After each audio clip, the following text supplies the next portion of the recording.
How about that? Pretty spiffy. Welcome, BillO'Reilly.com premium members, to the No Spin News for August 9th, Wednesday, 2017. I'm all dressed up. I don't like it, but I look okay, right? This is our new prototype studio. We're giving you a look, an advanced look, a sneak preview. We want your input. How does it look? You like it? We're going to have a couple of guests on Skype. 3 hours ago, I didn't even know what Skype was, but now I know. We got a lot of news today to cover, so let's get right to it. North Korea. All right, North Korea, this is really a fascinating story, okay? Because they've been a pain in the butt for decades, but now they got nukes, and now they got little nukes. Little nukes they can put on missiles, and missiles can go and explode in other countries. All right, so this has been going on and on and on and on, and yesterday President Trump said this, quote, North Korea, best not make any more threats to the United States. They will be met with fire and fury like the world has never seen. He, and that's Kim Jong-un, has been very threatening beyond a normal state. And as I said, they will be met with fire, fury, and frankly power, the likes of which this world has never seen before. That's President Trump. Immediately after that, Kim Jong-un says he's going to attack Guam. He's going to throw a missile at Guam. All right, so you can see where this is going. Nowhere. Now, here's the key to it. If anybody really thought that North Korea was going to launch a missile at a country, the stock market would have been down 1,000 points. All right, stock market didn't panic. So it's hyperbola. Word of the day, hyperbola, okay? Which means this guy, who's got nothing to do, he's got a backwater country that is starving, he's a pariah, which means nobody wants to deal with him, is causing trouble like he always does. Now, on to President Trump. The fire and fury comment, the left hates that. They don't like war, they don't like confrontation, they don't like Trump. So that Trump's a madman, Trump's going to get us into a war, bop, bop, bop, bop, bop. This was best encapsulated by Brian Williams, who's a newsman for NBC. Roll that tape. Malcolm, our job tonight actually is to scare people to death on this subject, so the talk isn't as free as it is about a preemptive or surgical military strike. Well, that is not Brian Williams' job, and he should know that. It's not your job to scare people, Brian. People want to be scared, they'll watch MSNBC all day long. That'll frighten them, all right? Your job is to report the truth. Here's the truth. President Trump is not like President Obama or even George W. Bush.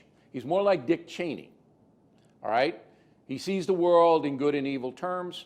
North Korea is evil. He's not going to take any guff from North Korea, but he's not going to do anything unilaterally because that would require Congress getting involved. So there's not going to be a USA strike against North Korea. He's just saying that if UN were to attack any of our allies or Guam or Alaska, whatever, that will incinerate his entire country, which is exactly what would happen with any president. You'd have to do it, right? So let's calm all this down. You don't have to frighten anybody, Brian. You got to calm them down. Because the reality is nothing's really changed other than North Korea's ability to do things. But they're not going to do it, at least not now. All right, does everybody have that? Let's get on to Paul Manafort. Paul Manafort used to, for a short period of time, a matter of weeks, run the Trump campaign when Donald Trump was trying to become president, trying to secure the nomination. Okay, so Manafort has a lot of dealings with Russia in his past life. Big money. I've always said that Manafort is, if anyone gets hammered on this Russian collusion investigation, it's going to be Manafort. So we learned today that on July 26th, the FBI conducted a quote-unquote raid on Manafort's house, but they did it early in the morning. So it's hyped, but not hyped out of control. So Manafort testified in front of the Senate Intelligence Committee, and the day after, the FBI went in to get his documents. They had warrants, they had all of this, they went in and searched his house, brought out all the documents. So look, Manafort, is he in trouble? I would, if I had a bet, and this is just speculation, yeah, I think he might be in a little trouble. But that's all I know. Hype, hype, hype, hype, hype. because the FBI went in, he's guilty, you should hang him. This is on, the hysterical hate Trump press. Okay, so that's what's going on there. Now I want to bring in by Skype Michael Smerconish, my old pal, my Philadelphia bud, all right, who has got a show on Saturday on CNN. He must be paying you like 10, 12 million to do that show. And then he's on Sirius FM, which I have in my car. So Smerconish is here. First of all, the press reportage of North Korea. See anything wrong with it? I didn't understand Brian Williams' comment. I had no idea where he was coming from in saying it's their job to scare the hell out of everybody. My take on it, Bill, is that I was thinking that the volatility of the president, and that's how I regard some of his behavior, maybe it benefits us. Remember, Ronald Reagan was literally being sworn in 1980, actually 1981, having defeated Carter, and Iran released the hostages because they were scared to death of dealing with the cowboy. Could it be that Kim Jong-un takes a look at Donald Trump and says, unlike his predecessors, plural, this guy may actually do something and I might not just be confronted with sanctions? So that's the silver lining. I'd like to think that Un looks at Trump and gets nervous. Okay, now let me explain why Brian Williams did what Brian Williams did. To you, Michael Smerconish, who should have known it immediately. Brian Williams is a liberal man, all right? He works for a liberal news agency, NBC News. NBC News despises, in general, Donald Trump. What Williams was saying, to his credit, he was honest. He was honest, all right, was that we want to scare the American people so much so that they demand Donald Trump not use fire and fury. That's what he was saying. That we want to frighten everybody to the extent that he can't do anything. Donald Trump can't do anything. But you're right in the sense that what Trump wants to get across himself is, hey, I might do it. I'm crazy enough. Look at my hair. I'm crazy enough, all right, that if Kim Jong-un shoots a missile at somebody, even if it doesn't work, he's going to be vapor. So you're right that Ronald Reagan put forth, hey, we're not going to play games with you people, all right, the Soviet Union, and you do anything, you're going to get hit. So that's what Trump was trying to get across. Now, Manafort, all right, hysteria in the liberal precincts of CNN and other news agencies. Oh, they raided his home. Let's put him in cuffs. Let's throw him in a dungeon. You know, where is the presumption of innocence in this country? Where has that gone, Michael? Well, he's entitled to the presumption of innocence. I'll be the first to say, I'll ignore the CNN reference for a moment because I need to lure you onto my CNN program. I will be the first to say that that meeting at Trump Tower, attended by Manafort, attended by Junior, attended by Kushner, and then 5 others on the other side of the table of Russian nationality, I think is troublesome, Bill. I'm not in the there's collusion camp. I'm not ready to discard his presumption of innocence. But I think that the emails that preceded that meeting, where Goldstone says, I bring you information about Hillary, it's going to be incriminating, it comes from the highest level of the government. Junior responds and he says, if it's true, I love it. And Manafort is there and Kushner is there. I think that's problematic. Right, I think it may be problematic, but there are some exculpatory aspects to it. Number one, that was before any allegations that the Russians were hacking the election. So that was way before any of this happened, okay? Number two, any political operative offered dirt on their opponent, whether it comes from the government of Cambodia or Peru or Russia, is going to take the meeting to hear the stuff. That doesn't mean they're going to make a deal. They want to hear this stuff. You take the meeting, I take the meeting, anybody would take the meeting, correct? No, I would hope that I would have, look, no, Bill, I've run campaigns domestically, and people wouldn't understand this unless they've been in the position. The phone constantly rings with somebody offering you dirt. And yes, those phone calls I took. And in this environment, if it were by email, I'd open it. But I hope I'd have the good sense that if somebody is bringing the information from a foreign government, No, but it wasn't a foreign government. It was some sleazy British PR guy saying this lawyer is going to come in here, and it does come from the Russian government, whatever. You're telling me If you were working as an operative in one of the two political campaigns, that you wouldn't want to hear what they have? Come on, Michael, I'd you be want to hear what they dying have. to Doesn't know. mean you make a deal. Bill, I'd be dying to know what they'd have, but I would hope I'd have the good sense not to bring them in my office to receive it. And I can't believe, here's what strains credulity. What I can't believe is that Manafort and Kushner were in the room without knowing the stated purpose of the meeting. I just can't buy that. Look, it was just to find out what they had. Now, Manafort, the reason that I say, if anybody's going to go down, it's him, is because he was working on Ukrainian situations, and he was favoring the Putin government, and he was getting paid a lot of money, so that he's got a history there.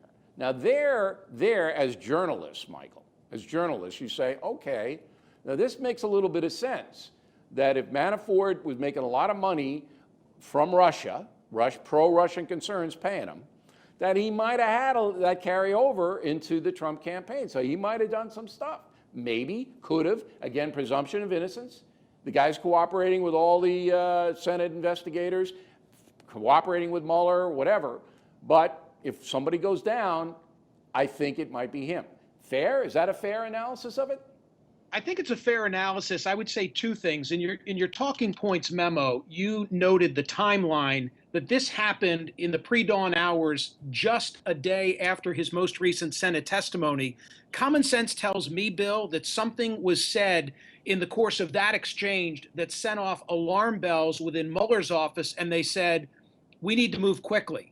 And that's why they acted within 24 hours. Very possible, but it was about documentation. In terms of where this goes, we may have, a blue dress situation on our hand where initially we're looking at Whitewater and it ends up going in a totally different direction. I think that's entirely possible. But that's what CNN does. CNN is hour after hour. It could be a blue dress, but maybe not. Maybe it could be a green dress, and it could go here. You're the guy who just said you think there's something to it. I'm the guy who but I'm basing my stuff on facts.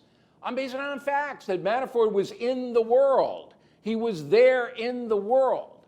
And so, therefore, it's an educated analysis of where Manafort finds himself. But I think, look, I want to tell everybody, Smirkan's a fair man. Just because he works for CNN doesn't mean anything. And I am going to do your program. Fired, Bill. I'm going to do your program in September after the book comes out. But I want to talk, spend the remaining 2 or 3 minutes with you on the hate Trump media. Number one, you know it exists, right? The hate Trump media, you know it exists. Oh, I think there are people out there who've been lying in wait for this president since before the inauguration took place. Not just people, but journalists at the highest level. Well, I think that there are some who go after him and make it their livelihood to do so. If you take me now to the next step and say, is CNN as a network attempting to undermine this president? I'll go there and I'll say, no, I don't believe that. And I respect that. I respect your opinion. But when I watch your network, it's hour after hour after hour of speculation with 17 hate Trumpers and one Jeffrey Lord or somebody else who looks like he's on some kind of tranquilizer defending him. I mean, it's not a fair fight. I don't play it that way. I do not play it that way. No, I said you were fair, and you don't do it. I make sure that I've got equal representation. But your pals over there do it. But be that as it may, isn't it destructive, final question for you, to the United States of America to have a hate anybody media? Isn't it destructive? I said it for 8 years relative to Obama, and I will agree with you today relative to Trump. I mean, I want to be supportive of the institution of the office of the presidency and be a good journalist at the same time. And I'm offended when I think that there are outlets out there biased, seeking to undermine whomever that politician might be. All right. Michael, we really appreciate it by Skype. You actually look pretty good on Skype, to be honest. You look better on Skype than in person. I should have powdered it. So you would have just Skype everybody in your whole that you deal with, because you look better on Skype than in person. In person, you don't look that good. All right. That's true. Thank you. I'll see you on CNN in September. Now we're going to take a break. Now the break is interesting because we're going to show you a Miller O'Reilly clip from our live shows and do a few touts that you might find amusing. And then we're going to come back. We got another guest that you're going to like about California trying to secede from the Union. All right? The No Spin News. We'll return after this.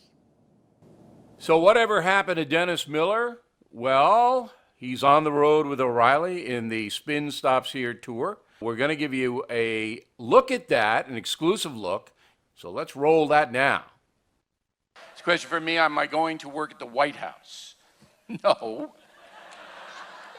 And look, this is my calling here. I don't want to really get involved with politics to that extent. My job is to look at these people and to make sure that they don't kill everybody.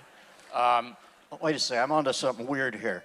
I'm rotating the opposite way of the rotation, and I'm staying on the exact same people. I have fallen into some time-space wormhole.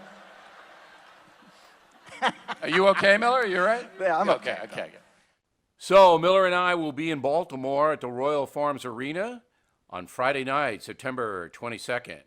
The next night, Tampa, Florida, Amalie Arena. A great show down there, so we want everybody in Florida to check us out.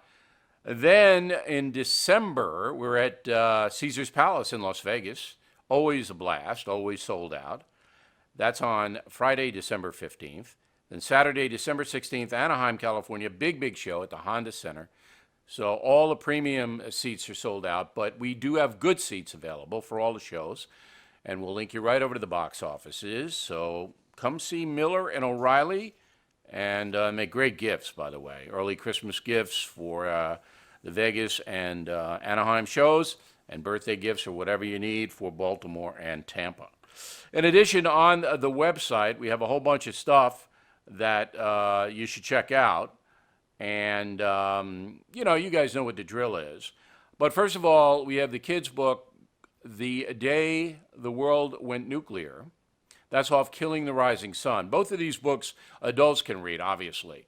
But if you have a preteen and you want to teach them about why North Korea is such a threat, The Day the World Went Nuclear is a really good book. And then, of course, Legends and Lives of Civil War joins Legends and Lives, The Patriots, and Legends and Lives, The Real West, as being very entertaining, and you will learn an enormous amount.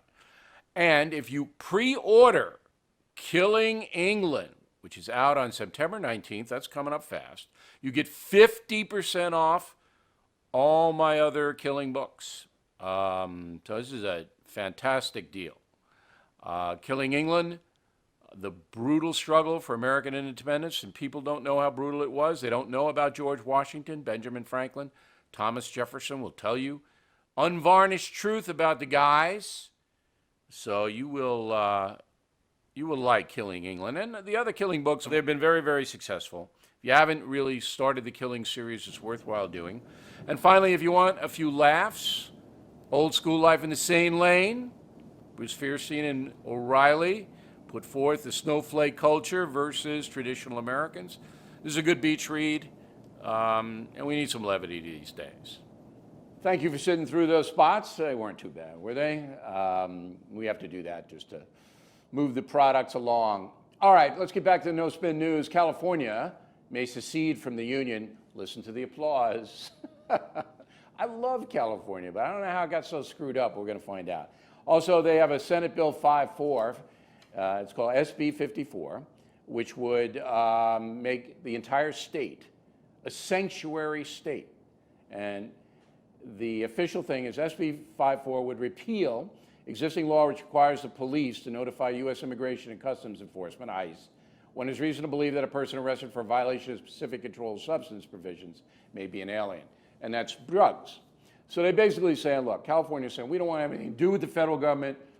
We don't care if illegal aliens commit crimes. We'll handle them the way we always handle them, which is basically letting them out, let them do what they want.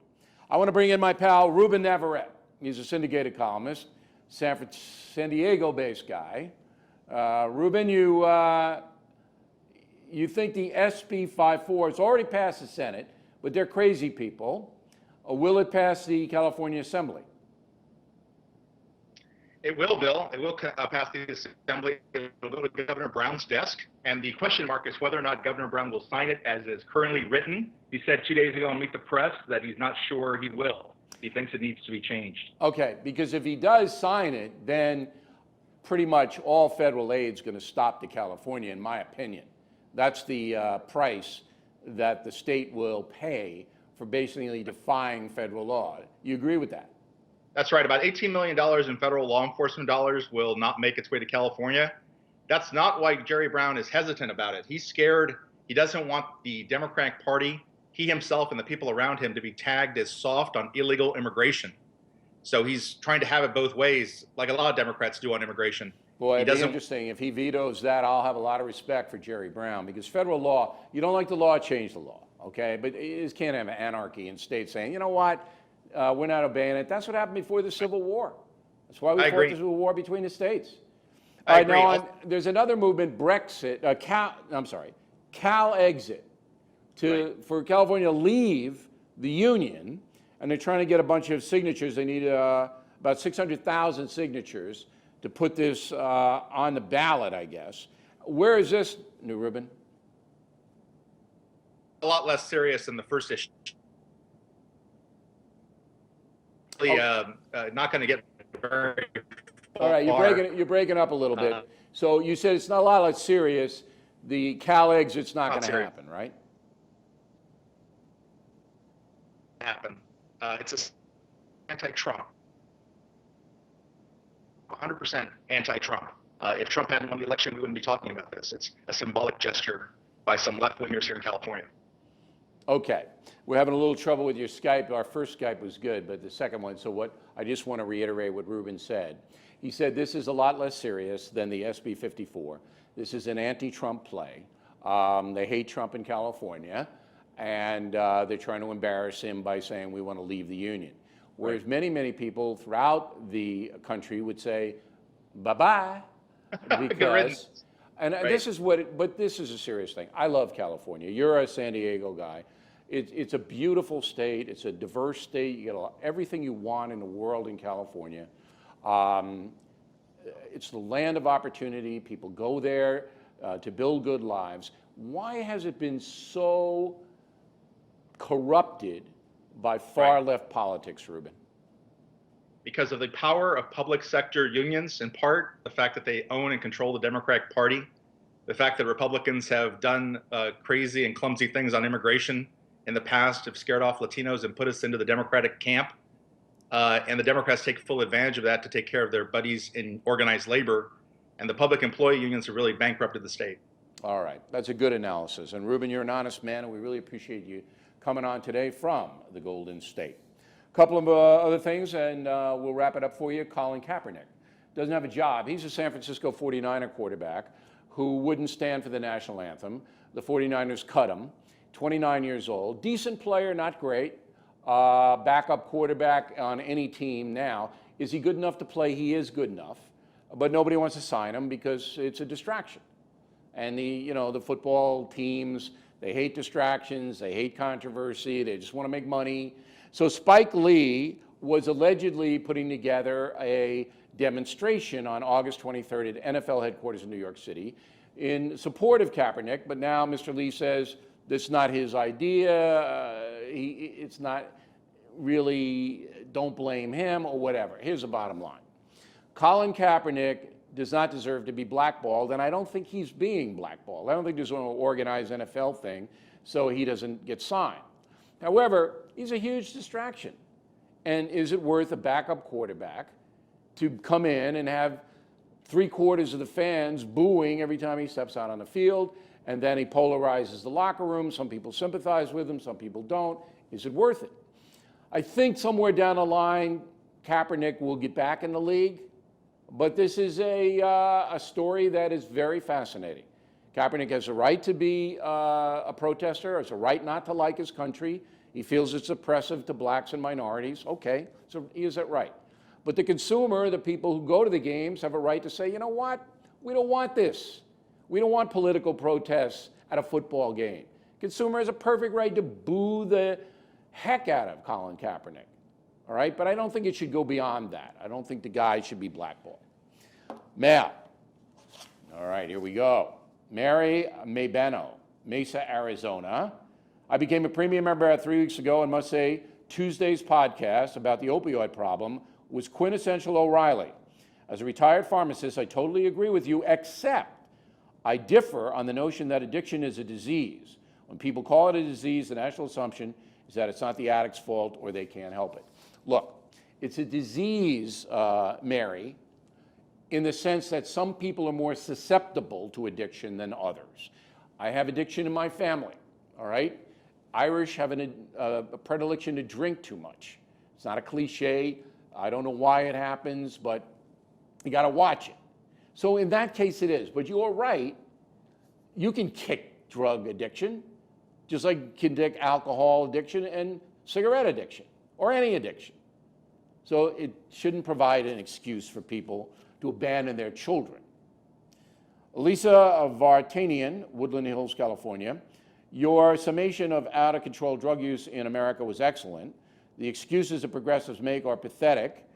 Freedom is so misrepresented and misinterpreted that our founders are turning in their graves. Once again, my gratitude for the most informative 30 minutes of news and information on the air in the Bill O'Reilly podcast. Well, I appreciate that, Lisa. We try to be straightforward, and that tees some people off. Carol Miles, Beltsville, Maryland. Bill, glad you're doing the podcast. My husband and I miss your face on TV, but I'm disappointed in your drug analysis. You stated in what came across as a superior attitude that people use drugs to escape. How about some compassion for those whose lives are so painful that escape was all they longed for? Not everyone had a wonderful home life like you did. Okay, my home life was tough. My father was a tough guy. We didn't have a lot of money, so it wasn't Beaver Cleaverland, all right, or Father Knows Best, or what do they have now? The Brady Bunch. However, I do have compassion on children in bad homes. I really do. But that doesn't give them an excuse to put a needle in their arm. And the more that message can get out, Carol, the more you can say, just because you had a bad home or were abused or were deprived, doesn't mean you can go out and become enslaved to a narcotic or to alcohol, thereby hurting other people. That's the message. We got to get it out.